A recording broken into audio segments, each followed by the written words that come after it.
Hey, what's the deal, family? It's your boy Dre back with another episode of Talking to Myself. I'm pretty sure if you haven't been under a rock, you've known the big story of the past couple weeks or whatever about this Titan Submersible that turns out it imploded. It was like pretty much like a submersible that was going down to go see the Titanic, and they were looking for him. Niggas got lost, and it's been determined that that shit imploded. So pretty much, yeah, that's what happened. And now I guess like they're just trying to figure out. I guess like, well, actually, hold up. So it says was an implosion, and uh, what would have been like for the passengers of the Titan.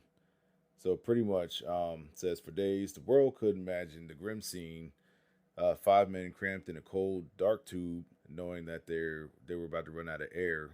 In reality, those aboard the Titan submersible most likely died instantaneously in what officials called a catastrophic implosion. So, pretty much like the deep sea water pressure that appears to have crushed the 22-foot craft would have been roughly the equivalent in weight to 10,000 tons wrought iron Eiffel Tower.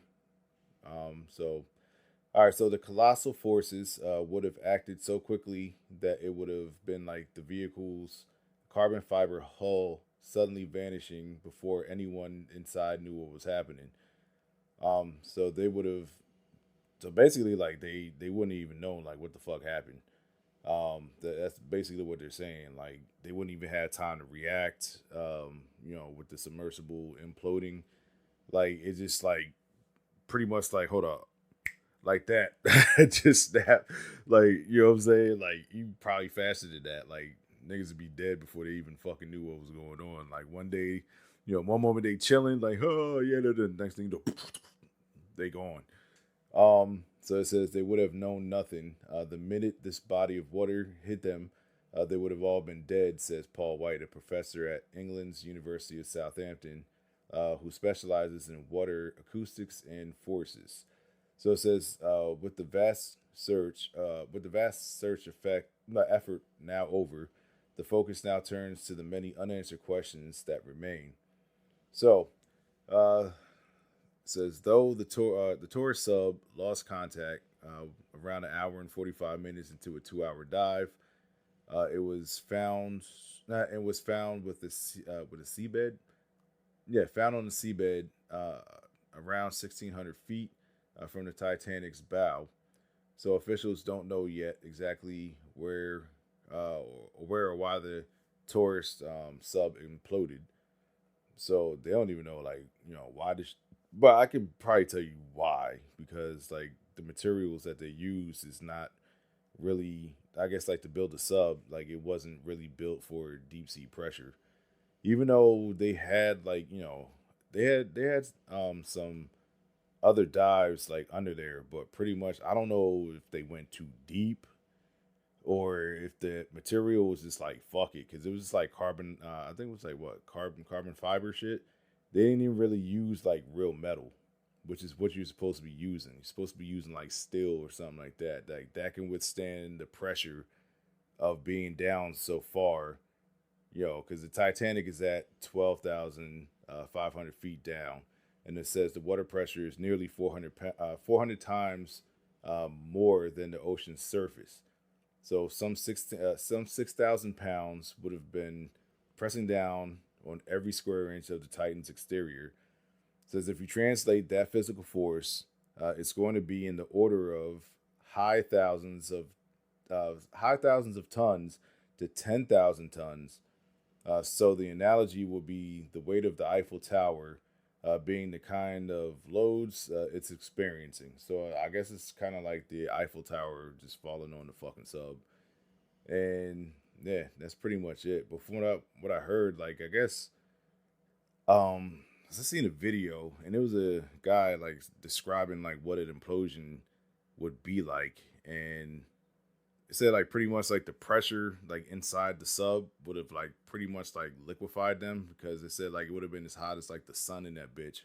So pretty much like it would have liquefied them, and then I guess like the pressure like imploding the sub, like it would have just like fucking, I guess like crushed.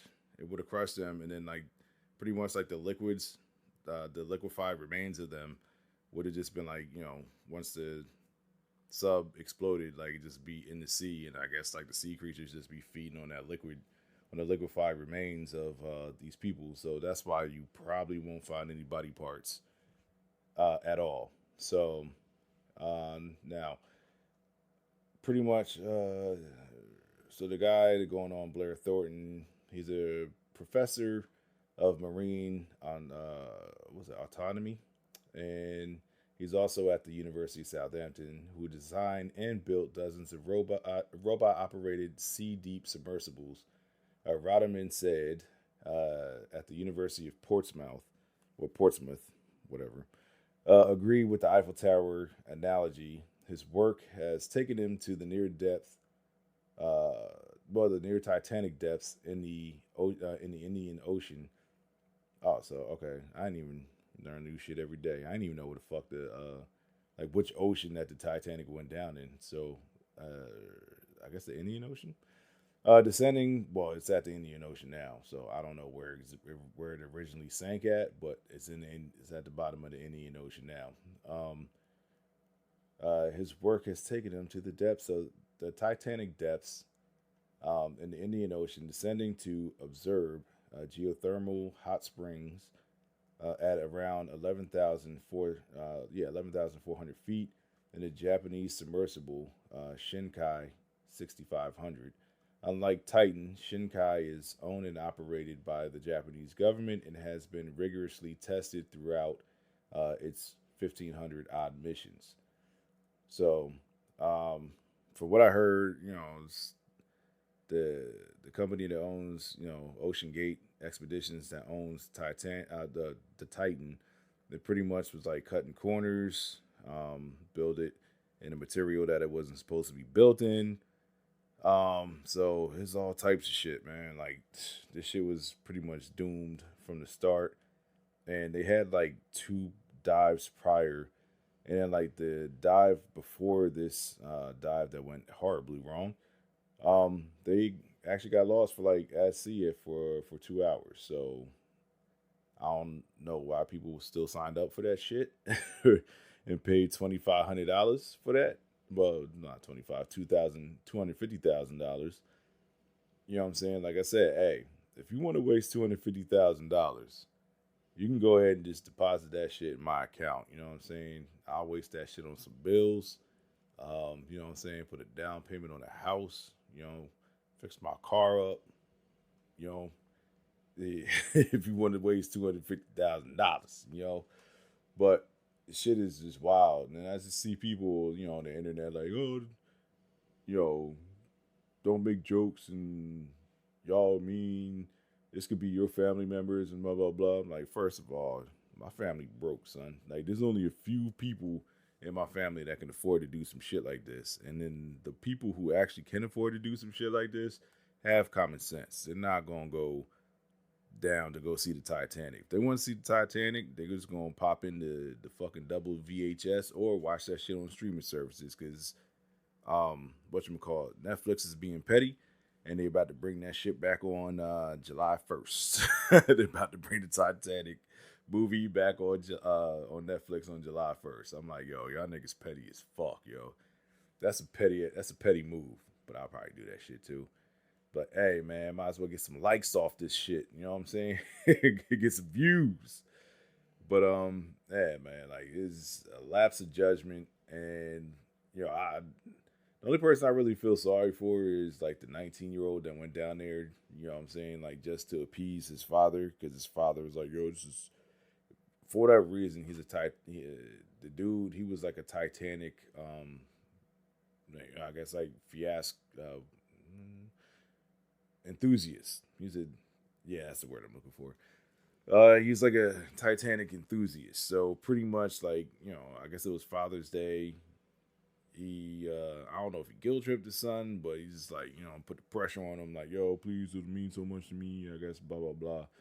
So the son didn't want to go. The 19-year-old didn't want to go. He didn't feel comfortable going down there, but he did it to appease his father, and pretty much got him killed. And I'm just like, damn, yo, that's fucked up. Like, if you want to do some stupid shit on your own as a parent, go ahead, do stupid shit. Can't nobody stop you. But once you get your child involved and you get your child killed, like that's wild, son. Like that's wild. And it's like, yo, how could you not think that something could possibly go wrong with this shit? Like, you going down in the sea, no matter what this company is telling you, you signing off waivers and shit. Like, oh no, it'll be fine, blah blah blah blah blah. Like, these motherfuckers don't even know if the shit is gonna be fine. You know what I'm saying? Like, just because they had a couple trips, it just takes that one fucking trip. So, Christine Dawood, the mother of 19-year-old Solomon Dawood, I don't know if I'm pronouncing that right, and wife to Shahzada Dawood. I believe he was like the billionaire. Well, he's a billionaire, what he was. Both who were on the Doom Submersible, has revealed she gave up her place on the trip so her son. Damn, so she was supposed. It's like some fucking Final Destination shit. So it's basically like she was supposed to be on that bitch, but she gave up her seat so her son can go. And it says Miss Dawood and her 17-year-old daughter Alina were on the Polar Prince, the submersible's support vessel, when the Titan lost communications and was never heard from again, she told the BBC. So it says the mother of two revealed she stepped back to allow her son to take her place. See what she. So she was saying he was so excited to try to break a Guinness world record while on it, but it was reports saying that he didn't want to go. So it's conflicting reports and shit like that. But so yeah, so that was it.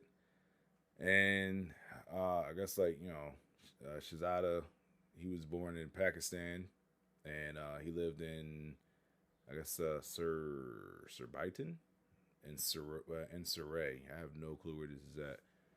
The 40-year-old was a business investor and serves on boards of a number of charities and organizations. When he died, he was on the board of the Prince's Trust International and the vice chair of Pakistan's Engro Corporation. So I guess, like, you know what I'm saying, as bad as this situation is, she done came up on some money, dog, because more than likely she probably going to inherit that money. Like, her and her and the daughter, because they the last ones left in that family now. But yeah, like, this is what happens when companies are allowed to cut corners. Someone should have blew the damn whistle if they knew that they wasn't building these submersibles right.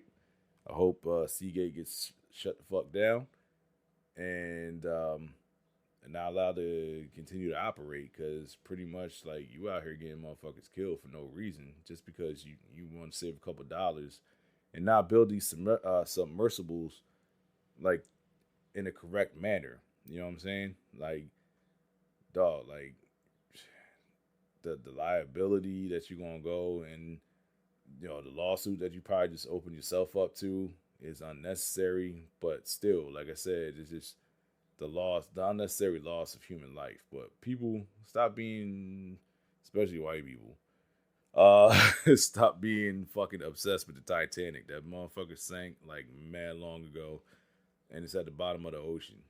Like, what is the point? Unless you're going down there to go get some treasure or some shit, or you done found a treasure, who the fuck cares that you can? Oh, I went down to go see the Titanic and shit. At the end of the day, it's not gonna give you no value. It's not gonna bring no value to your life. You just be like, oh shit, I saw the Titanic. Like, that's like me being in Vegas, where I walked by the block or whatever, and, like, fucking one of the tour guys like, oh, this is the corner where Tupac was shot. I was like, oh shit. we were at the same place, but like it didn't bring me no value to my life and everything like that. And besides, where the fuck, why would you want to go see like a disaster anyway? Like shit is just weird. If you want to see like some dead motherfuckers, just go walk past a cemetery or something like that. You know what I'm saying? Like you wouldn't go past like a major car crash or a major pileup and just be like, oh shit, yeah, this is where this big ass pileup happened and like mad people died and all this and that. Like just leave these people alone. Like maybe that's a warning. Like Titanic, just be like, yo, leave us the fuck alone. We down here. Let us rest in peace. We chilling. You know what I'm saying? Like that's it, man. Like the Titanic, just getting motherfuckers killed out this bitch.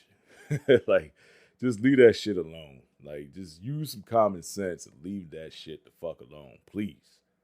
So I guess like they still trying to find answers as to what happened. I mean, I'm pretty sure that you can figure out what happened. Actually, hold up. So, is anybody like seeking any criminal charges? Any criminal charges about to get brought up? I'm like skimming through this article. It says Florida couple. Okay, Florida couple drop lawsuit against Ocean Gate CEO Stockton Rush. So, all right, so they had a lawsuit, but it has nothing to do with this. Like, it was a Florida couple who sued Stockton Rush for refusing to refund a $210,000 deposit for Titanic shipwreck tour. Have dropped the lawsuit after the Ocean Gate Expedition CEO was among 5 to die in the catastrophic implosion. So I guess they figured like my man died, so I guess one, we can't really sue him, but you can still sue the company, and then two, maybe they figured that the company is gonna go out of business or something like that. Like, nah. Until they actually go out of business, I would have kept my lawsuit, dog. Like, hey, sorry the nigga died, but I need my $210,000 back. You know what I'm saying? But I guess like these motherfuckers is rich as hell, so $210,000 ain't gonna hurt them since they dropping their lawsuit. You know what I'm saying? So Mark and Sharon Hagel alleged that OceanGate repeatedly canceled tours and then refused to repay their deposit. So they was out here just scamming motherfuckers. Like, so, I mean, hey, I don't like to talk bad about the dead, but Stockton Rush did look like he was like a little scumbag. You know what I'm saying? Out here finessing motherfuckers for for their money. Like, come on, dog. So yeah, so it says son turned down father's offer to bucket list trip on doomed Titanic sub over safety fears. So it was a 20-year-old man who had luckily escaped from the doomed Titanic sub disaster, has revealed how he turned down his father's offer on a bucket list trip, what is a quote unquote bucket list trip, because he feared the vessel wasn't safe. So yeah, so this dude actually used his noggin and pretty much didn't go down there. So yeah. That's all I can really say, man. Like, stay the fuck out the ocean, because we still don't truly know what the fuck is in the ocean. Like, you know what I'm saying? Like, we just know, like, we know a little bit about what's in the ocean, but we really, really, really don't know what the hell is in the bottom of the ocean. And it could be, like, some fucking all types of shit down there. You know what I'm saying? Some fish that we ain't never seen before. It's probably some big-ass motherfucking fish down there that we ain't seen before. Y'all niggas they're not gonna be I guess like happy until like motherfuckers wake up Godzilla or some other kaiju or some shit.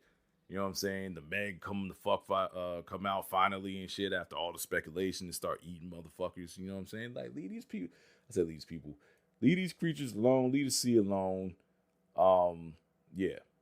I don't even go in the ocean, dog. Like, I might put my feet, you know what I'm saying, watch the waves come up on the shore, get my feet wet. That I don't go in the fucking ocean, man. Jaws scarred me, so I ain't that adventurous. You know what I mean?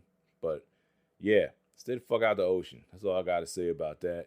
R.I.P. to the 5 people that died. You know what I'm saying? You died needlessly on some silly shit, but you still died. So rest in peace. You know what I'm saying? That's all I can say about that. All right, so I actually happened to stumble across another article that I found interesting.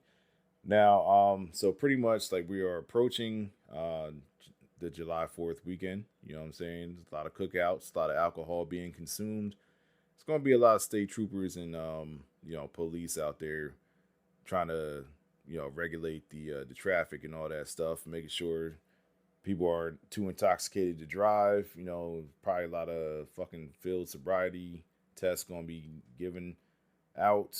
A lot of what are them? It's not traffic stops, but it's checkpoints. Checkpoints and all that. Making sure motherfuckers is wearing their seatbelts and make sure people ain't drinking. But so with that coming up, so it says traffic fatalities tend to rise in the summer. Already the season has been deadly, and with the upcoming July 4th weekend is considered widely considered the single most dangerous time to be on the road. So it says other countries have managed to make roads safer, but not in the U.S., which is not surprising. The U.S. hasn't made a whole bunch of shit in this country safer, so why would they make why would they make traffic deaths try to prevent traffic deaths? So it's like the U.S. Has the most traffic deaths per capita. Well, it's because a lot of people have fucking cars in this bitch. Um, so in 2020, the coronavirus reduced road deaths worldwide because people were forced to stay in the home. But the U.S. bucked that trend and saw rising traffic deaths, which spiked to a 16-year high in 2021 before a modest decrease in 2022. So, White House Press Secretary Karen Jean-Pierre has says we have faced a crisis in America while talking to Yahoo News last month, pointing out that the number of people who have died on the roads each year is, last year is 42,795, is comparable to the number of those killed by guns, which is 48,830 in 2021. It says it shouldn't be this way. So, as with gun violence, the U.S. stands apart from peer nations in Europe and East Asia. All right, so Americans drive more, which leads to more crashes on roads that facilitate unsafe driving. On average, Americans drive more than twice as many miles as the French, more than 3 times as much as the Japanese, and far more than even residents, in neighboring Canada, and have many more road deaths per capita in comparison to Germany and the UK. And Germany has the fucking Autobahn where you could just go ahead and just do whatever the fuck you want on that bitch. Like, you know what I'm saying? You can go as fast as you want on there. There is no speed limit. So that tells you something.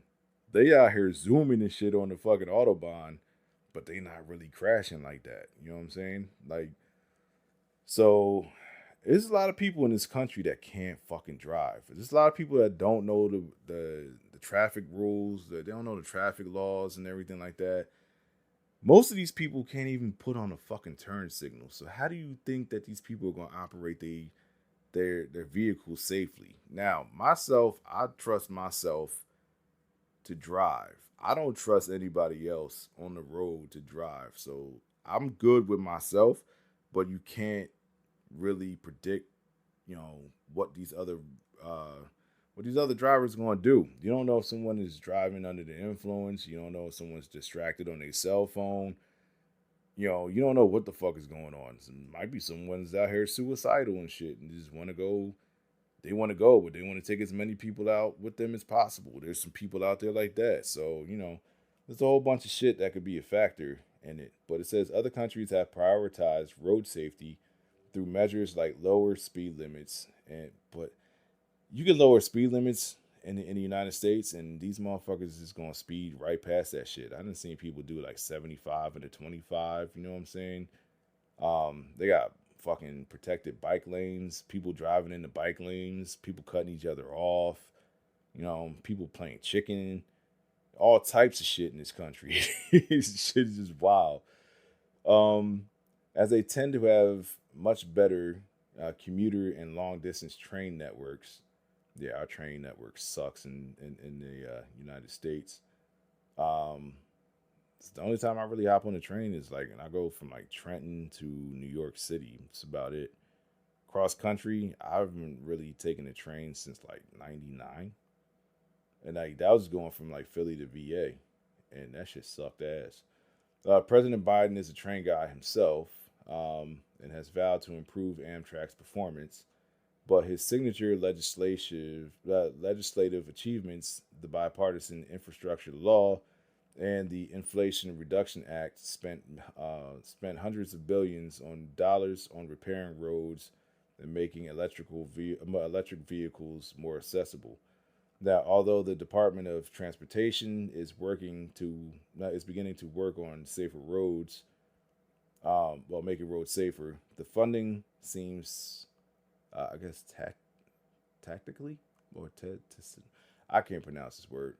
But anyway, acknowledge that the car reigns supreme. So cars are also getting bigger and heavier, and thus more doing more damage to anything and anyone that they hit.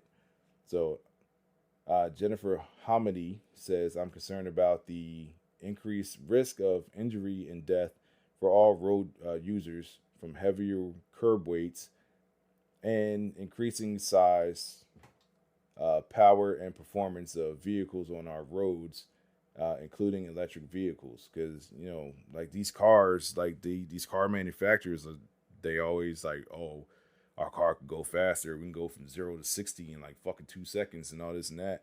And these people are buying that shit and they really out here testing this shit. Like, people be out here speeding, distracted. So it says drivers also face distraction from smartphones and built-in digital consoles. A new BMW has a video game console for the driver. What the fuck? What BMW is that? Oh, they got a built-in video game console. Like what they got in there? Like what BMW is that? And I'm gonna have to Google that shit. Drivers also face and a new read that a new in response to Yahoo News, Jean Pierre pointed out that the National Road Safety Strategy now being implemented by the DOT. But most of the measures outlined in the plan are small scale, like considering a rule-making effort to require seatbelt reminder systems. I don't understand that. Like, why motherfucker? I guess I kind of get it because like people, they be like, oh, it ain't gonna happen to me until like you fucking flying through the window. You flying through the windshield and then like you die immediately on impact once you hit the goddamn ground, or like you know what I'm saying, you seriously maimed or fucked up. Like even if you do survive, like I always make it a point to put my seatbelt on. So changes in policy may also be responsible for seeming prevalence of bad driving, which all too frequently goes unpunished. So several high-profile cases in which police officers killed black men, Walter Scott in Charleston, South Carolina, Philando Castile in Minneapolis, began as traffic stops that escalated quickly into needlessly fatal confrontations. During the racial justice protests in 2020, many reformers called on police departments to refrain from stopping motorists in minor infractions. Well, for minor infractions. Now, police departments had their own motivations to make fewer stops, not wanting to attract scrutiny from a public that some law enforcement officials said did not fully grasp the risks of their profession. An apparent protest of an intense new scrutiny, and perhaps in retaliation for vocal anti-police sentiment, officers across the country became less attentive to fulfilling their duties. So it says, while some celebrated this pushback, others worried that less proactive approach to road safety by police departments has endangered Americans. So it's a whole, like I said, it's a whole bunch of factors that factor into why people are dying more on, pretty much like the road. So it says earlier this month, Florida legislators allowed speed cameras to be installed for the first time in the state. In Los Angeles, unarmed civilian motorists may soon handle driving violations. So what does that mean? Unarmed civilian monitors may soon handle driving violations. Okay, so let me click on this. What the fuck does that mean? Back in LA. So let citizens enforce traffic violations. So most traffic enforcement in Los Angeles should be done by civilian workers, but only in tandem with major infrastructure upgrades. Okay, so boom, boom, boom. Just trying to see what that means. Yeah. Headlines describing road violence involving pedestrians, bike, bicyclists, and motorists have piled up in recent months, including one case last month in which police say a possibly impaired driver barreled into a mother and a 6-year-old as they walked to school in mid Wilshire. The mother was killed and the daughter was critically injured. But yo, how the fuck? How are you impaired like that? That's like 7 o'clock, 8 o'clock in the morning when the kids go to school. Like, what the fuck? Like, come on, fam. Like, you can't. Niggas is really getting drunk at like fucking 7 o'clock in the morning. That's wild. Like, as soon as you wake up, you just start drinking. But according to the LA Police Department data, 312 people were killed in traffic collisions in 2022, a 5% increase over the previous year, and a 29% increase over 2020. So yeah, man, like this shit is fucking it's out of hand, man. Like for real, like these traffic deaths and things of that nature, shit is out of hand, and the country's got to do better. Baltimore is installing speed bumps. I even seen in my hometown of Willingboro, New Jersey. Like came back over there. There's like this one particular road that everybody speeds down. Pretty much Pennypacker Ave, well Pennypacker Drive. So they installed like some speed bumps from the beginning to the end. So I was like, at first I was like, yo, this shit is kind of annoying, but now I see why they did it. New bike lanes have come to Pittsburgh, Oklahoma City, and Chicago. So it says systemic change has been harder. Earlier this year, the parents of Sammy Cohen Eckstein, who was killed at the age of 20 on a Brooklyn, New York street in 2013 while fetching a soccer ball, pushed for a state law that would allow for a 20 mile per hour speed limit near schools. The bill failed, but Sammy's family remains committed to using his memory to make the streets safer. And his mother, Amy Cohen, says, "We are fighting until the end." So, yeah, I just thought I'd bring that up, man, because I just found that interesting. And everybody, every day, not just on July 4th, you know what I'm saying? Be on these roads, be vigilant, be careful, always be around, be aware of your surroundings.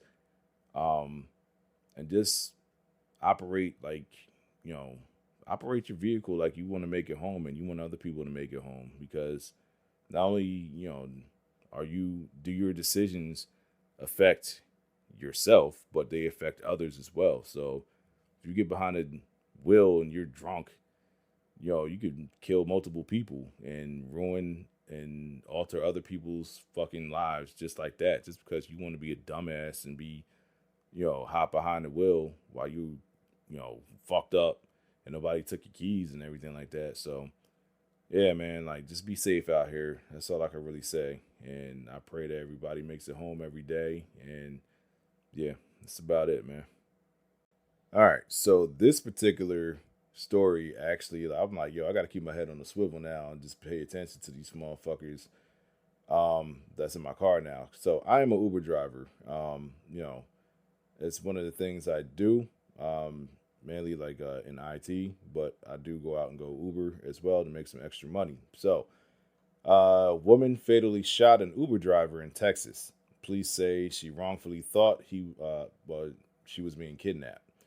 So, in El Paso, Texas, a woman accused of shooting her Uber driver in West Texas after mistakenly believing that she was being kidnapped into Mexico has been charged with murder, authorities say.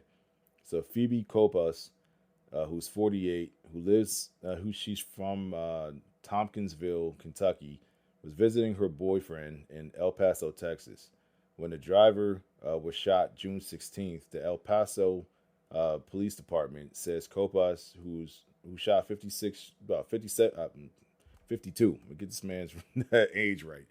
Shot 52-year-old Daniel Garcia in the head while he was driving her to a location in far southeast El Paso. So, according to the complaint affidavit, Copas saw traffic signs that read, I guess, like Juarez, Mexico, during her ride and falsely believed that she was being kidnapped and being taken to Mexico. So, El Paso is on the U.S. Mexico border across from Juarez, if I'm pronouncing that correctly.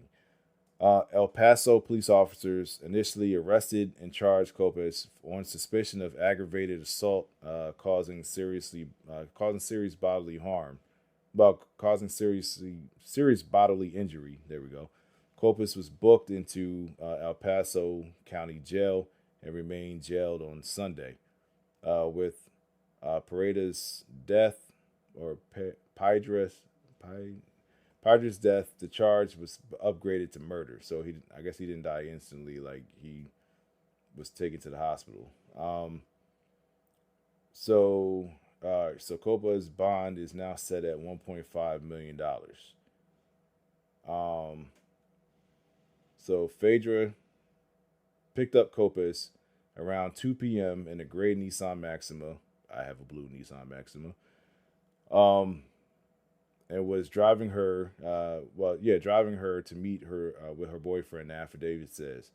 As they drove on US 54 southbound in south central El Paso, Copas saw traffic signs that showed the words Juarez, Mexico.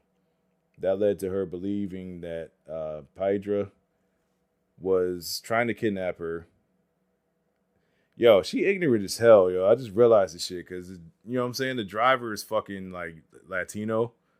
And, like, she saw the sign, like, that says, like, that's, you know, I guess, like, saying, yo, if you make this left, or I don't know which direction, if you make this turn, you know what I'm saying, you're going to end up in Mexico and shit like that. Yo, that's some ignorant ass shit. I just really thought about that. That's some ignorant and racist ass shit. Like, this motherfucker, like, she deserves to get locked the fuck up. Nah, think about it. That led her believe that Pedro was trying to kill her. Nah, I said kill her. Was trying to kidnap her and take her across the border. And looking from this chick, I'm like, yo, who the fuck would want to kidnap your ass anyway? You ain't even really that cute. So Copas is accused of grabbing a silver and brown handgun from her purse and shooting Pydra in the back right side of his head. According to the affidavit, the vehicle crashed into roadway barriers before coming to a stop on the freeway.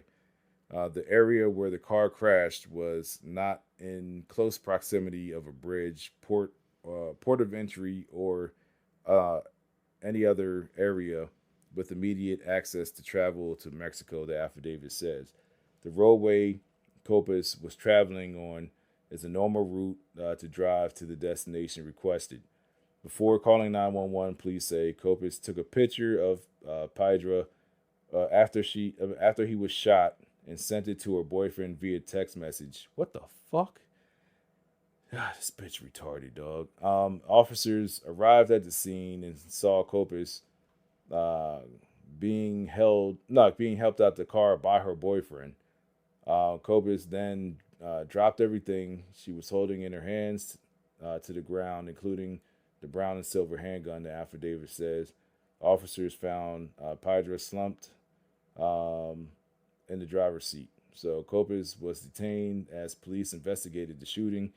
Pydra was taken to University Medical Center El Paso for treatment. Pydra was declared brain dead at the hospital. So he was declared brain dead at the hospital for several days before his family took him off life support after doctors told them he would never recover. The decision devastated the family. Pydra's niece, Didi Lopez, said, His status was not going to change if we did not disconnect him, Lopez said. It was basically, he was basically just going to be in a vegetative state. We didn't want to see him suffering. We did not want him to live out his life like that. It was hard because we wanted him to, of course, wake up and continue living his life, but we basically didn't. But we basically didn't make the decision. The decision was made for us and for him the second those bullets went inside of his brain. So yeah, I mean, I don't know what the fuck this bitch, like, was she high or something? Like, this bitch had to be high, and then like she shot this man in the head. Didn't call 911 or nothing like that first. She texted her boyfriend, and then I guess if the cops didn't respond in the timely manner that they responded in, her boyfriend was probably gonna try and get her the fuck up out of there. You know what I'm saying? That's wild. That's wild because like the boyfriend was at the scene and shit. So I would just imagine that they would try to run. So that's wild. So yeah, man, like this is a fucking sad story. So anybody that's listening to this and you a fellow Uber driver, you a Lyft driver or something like that, or any other ride sharing driver, always keep your head on the swivel, and because you never know what's going on with these fucking riders that we got in the back of our cars. You know what I'm saying? So everybody be vigilant, and riders stop being fucking dumbasses, yo. Like for real. That's all I can really say. But yeah, everybody be safe, man. We just trying to get y'all to y'all destination safely and stop making shit harder for us. But most of the drivers, most of the riders that I encounter, everybody's cool. You know what I'm saying? You might get that one asshole or something like that, but everybody's cool. Like, everybody just be cool. That's all I can really say. All right, so I just want to thank everybody who took the time to listen to this episode of the podcast. And yeah, just continue to just thank you. And any supporters out there, you're always appreciated. If anybody wants me to, talk about a specific thing or anything like that, or have any recommendations, you can always click on the link at the bottom of wherever you're listening to this. There should be like I guess like it should say like, what was it, like Spotify podcast or some shit like that, whatever the fuck it is now. It should be a link at the bottom of the thing, and then like you can just click on there and leave a voicemail. Like leave a voicemail or voice message or something like that, and it'll pop up like in the app, or I'll eventually see it. But yeah, I just want to thank everybody for taking the time out to listen to this, and everybody stay safe, stay vigilant, and I hope everybody continues to prosper and get better at everything that they do. So once again, thank you for tuning in to this episode of Talking to Myself, and I will get back at y'all in a timely manner. But thank you. Your boy is out. 1.